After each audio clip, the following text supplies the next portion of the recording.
Ona suti sariqlikka davo ekanligini bilasizmi? Chaqaloqlarda sariqlikning kelib chiqish sababi jigari to'liq rivojlanmaganligi.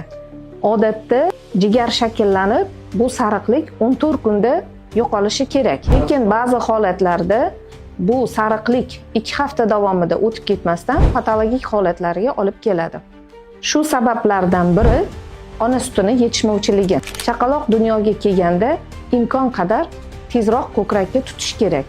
Sababi chaqaloqning ilk axlati miyokoniy bilirubinga to'la bo'ladi. U qanchalik organizmdan tez chiqib ketsa, chaqaloqdagi sariqlik shunchalik kam kuzatiladi. Buning uchun tez-tez emizish tavsiya etiladi. Sizning farzandingizdagi sariqlik miqdori jadvaldagi 3-boladagi ko'rsatkichlardan yuqori bo'lgan bo'lsa, darhol shifokorga murojaat qiling va fototerapiya muolajasidan foydalaning.